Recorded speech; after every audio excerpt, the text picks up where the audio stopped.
I've always had a passion for these ultra rare things that always was outside of the box. I think every sneaker, every car, there's a connection. It's been a lot of times where I pass on certain things because it's not really something that connected to me.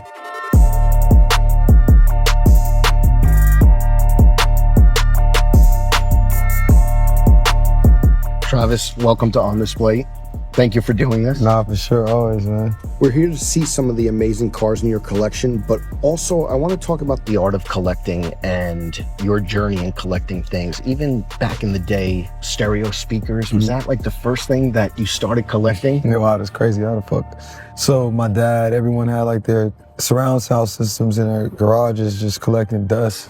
You know, I had this idea of just like taking the woofers out of the towers of the speakers, and I put it in my shoe boxes, and I kind of created my own surround sound. I needed like multiple amps for that. So then as I went to like all my different neighbors' cribs, you know, I kind of noticed that they all had different brands of amps, different speakers, different sizes. So, I used to ask them, can I have it? Because, they weren't doing it. So I collected stuff from there. And then, from there, the passion of just like finding things that can inspire you to get to the next level. Where do cars fit into your passion points of collecting? It's always been a passion, even from seeing like European, like rally racing, even from F1. Yeah. You kind of see these overpowered and over like zealous and crazy looking type cars that moving at, high level speeds, different engines, paint jobs, colors. And it always just inspired me. I love to move fast, so it's just like, it started from like little bikes, little mongoose bikes. Mongoose, yes. And then, when I was able to get a car, it's like, started from there. Just got my drive up just to get some drive, you know what I'm saying? We're sitting in your Lamborghini Urus, incredible car. When did you first fall in love with Lambos? I remember I wanted a Lambo so bad, and I got finessed for like a Huracan. I'll never forget, I paid like $100,000 or something for it. This is when I was younger, so yeah, like I didn't even have the money for it. So it's just like, you try to put some money down on a Lambo or whatever. And then it ended up working out. I bought it from some guy, and after that I was like, fuck this. I'm going to all dealership from now on from all this other shit. So yeah, like I think with everything, even like the Toyota I had, which I called the hood Toyota MR2, I looked at that car like it was a Lamborghini until I could finally turn it into one. And I don't think it's like a materialistic thing. I don't even think it's because of the price of it. I think just the performance, the style, the drive of it. How much of an effect does the Jeep Cherokee your mom had? How does that fuel kind of like this passion for collecting? Well, my mom had this green Jeep Cherokee and her driver door didn't work, so we always had to get in on the passenger seat. And that fueled me every day to make sure that at least we can get in on the driver's seat. Absolutely. And my mom has always had a style to her. She's always been able to keep things like at a couture level, even though things are like rough. You know what I'm saying? Made the best out of it. But so it was like kind of why I'm into these Jeeps, how raw and deconstructed they are. Kind of reminds me of that fucked up Jeep I had. In this studio, the Maybach G650 Lawn Delay. Only 99 made. What made you need that car in your collection? Well, I've always had a passion for these like ultra rare things. Yes. Things that always was outside of the box. Even looking at the land a lot. Just the space, the privacy, it kind of just gives you a different experience. The tech might not be as up to date, but it's kind of like a good thing. It's kind of like a peacefulness, Another car that's here. I promise I'm not going to talk sneakers, but the Cabriolet. Yeah. The Olive Pro Beat Dunks. Is it ever deliberate to match, or is it just the passion of collecting a bunch of things? I think every sneaker, every car, there's a connection.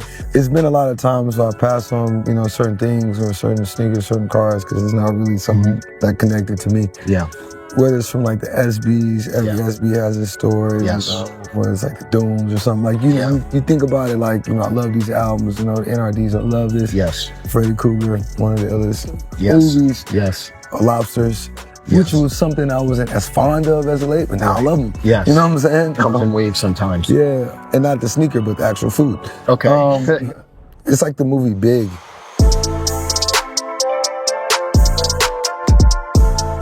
We talked about the stereo system, but like, out of your cars, do you do the car tests with albums?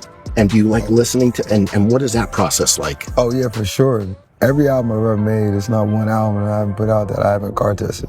You know, I might start from my phone test to the car test. I don't even know if you looked at my dog, but I was like going back and forth from a car. Yeah. Like listening to the album, I think it was Asherola at the time.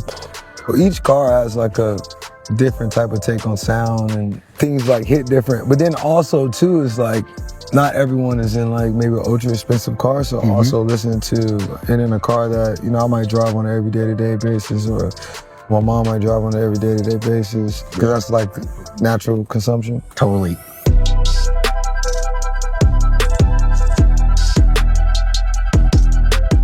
For your 28th birthday, you bought yourself a Bugatti Chiron. Only 30 of those exist. Are you sentimental? Do you tie them to life events ever? Yeah, you know, it's crazy because, you know, RP Pop, we were working on The Gotti video, right?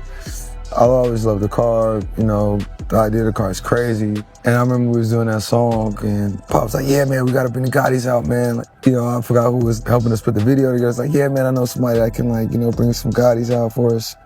And I'm thinking, like, to bring them out for us. I'm like, nah, fuck that. It's like, nah, I'm gonna just go get this.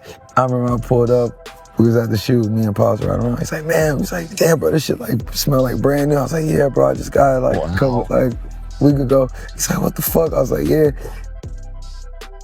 I was like, bro, to be honest, you one of the illest rappers. Like, I feel like you changing like the whole sound in New York. You don't even know if you know right now, but like just from the sound of the beats to the way you put together, it's like this is gonna create allegiance of just like artists and the sound and creatives. So man, you're gonna have a million of these, you know what I'm saying? Yeah. And you know, the music just went to the highest level,